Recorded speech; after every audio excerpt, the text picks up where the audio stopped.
நாம பார்க்க போறது தீப்பெட்டி தலைநகரம் கோவில்பட்டி. இப்ப வீடுகள்ல தீப்பெட்டி இருக்கும், நீங்க பார்த்திருப்பீங்க. சமையல் அறையில அடுப்பு பத்த வைக்கிறக்க தீப்பெட்டி பயன்படுத்துவாங்க, கேஸ் எல்லாம் பத்த வைக்க.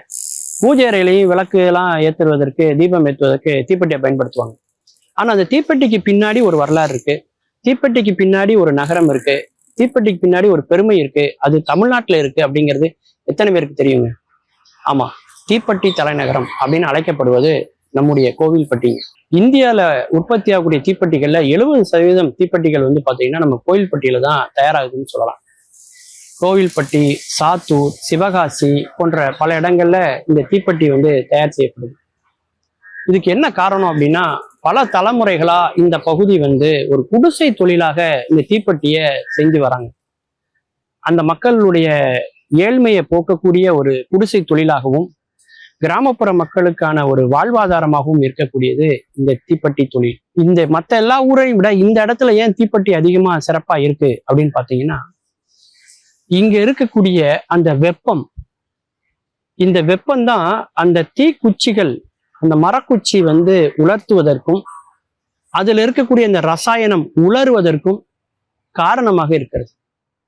தீப்பெட்டியில மேட் இன் கோயில்பட்டி அப்படின்னு போட்டிருந்தா அதுதான் இந்தியாவினுடைய ஒரு அடையாளம் அப்படின்னு சொல்லலாம். அந்த அளவுக்கு இது நம்பர் 1 குவாலிட்டி அப்படின்னு இந்தியா முழுக்க எல்லாருமே இந்த கோயில்பட்டி தீப்பெட்டினா அதை வாங்கிட்டு போவாங்க. இன்னைக்கு நிறைய மரங்களை வெட்டக்கூடாது அப்படிங்கிறதுக்காக பிளாஸ்டிக் குச்சிகள் இந்த ரசாயனத்திலே கூட பாத்தீங்கன்னா அந்த குச்சியிலே கூட மெழுகு பூசக்கூடியதெல்லாம் இன்னைக்கு பாத்தீங்கன்னா தானியங்கி முறையிலையும் செய்யறாங்க, மனித உழைப்பிலையும் செய்யறாங்க, ரெண்டும் கலந்தும் செய்யக்கூடியதெல்லாம் இன்னைக்கு நம்ம பாக்குறோம். ஆனா அன்னைக்கு பாத்தீங்கன்னா முழுக்க முழுக்க மனித உழைப்பிலேயே தான் இந்த தீக்குச்சிகள் தயார் செய்யப்பட்டுச்சு. இந்த தீக்குச்சி தொழில் அந்த கோவில்பட்டிக்கு வந்தது அப்படிங்கிற வரலாறே ஒரு தனி வரலாறுங்க. கோவில்பட்டி அந்த பகுதிகள்லாம் பாத்தீங்கன்னா தூத்துக்குடி மாவட்டத்தில் கூடிய அந்த கோவில்பட்டி ஒரு கரிசல் பூமி. எந்த பொருளும் அங்க பெருசா விளையாது, நிலக்கடலை அது வரும். அதனாலதான் கோவில்பட்டி கடலை மிட்டாய் அப்படின்னு நம்ம சொல்றோம். நம்ம அப்படி புகையிலை மட்டுமே விளைச்சல் இருந்த ஒரு பகுதியில ஒரு காலத்துல மிகப்பெரிய ஒரு பஞ்சம் ஏற்பட்டது, வறட்சி ஏற்பட்டது. அப்போ அந்த புகையிலையும் முளைக்காத ஒரு சூழ்நிலையில அந்த மக்களுடைய வாழ்வாதாரம் ரொம்ப பாதிக்கப்பட்டுச்சு. அப்போ அந்த கோயில்பட்டி பகுதியை சார்ந்த 2 பேர், ஐயநாடார் அப்படின்னு ஒருத்தர், சண்முக நாடார்னு ஒருத்தர். இந்த 2 பேரும் என்ன பண்றாங்கன்னா கல்கத்தாக்கு போறாங்க.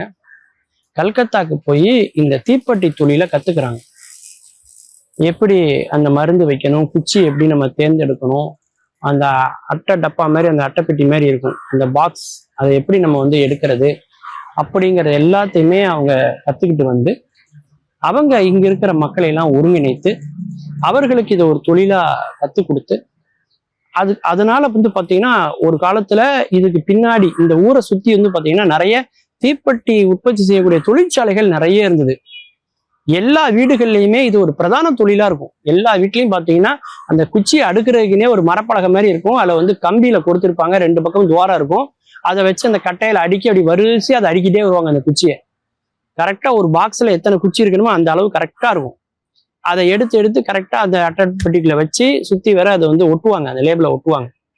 அந்த அளவுக்கான ஒரு குடிசை தொழிலா அந்த ஊர் மக்கள் எல்லாருமே சேர்ந்து ஒரு 2-3 தலைமுறைகளாக செய்ததனுடைய விளைவு இந்தியால தீக்குச்சினாலே இது கோயில்பட்டி தான் அப்படின்னு அந்த வெப்பத்தை அந்த மக்கள் சாதகமாக தங்களுக்கு பயன்படுத்தி கொண்டார்கள். அதனால அந்த ஊருக்கும் ஒரு பெயர் கிடைச்சது அப்படிங்கிறது தான் உண்மை. மீண்டும் பல புதிய தகவல்களோடு, அதில் அறியப்படாத பக்கங்களோடு உங்களை சந்திக்கிறேன். நன்றி, வணக்கம்.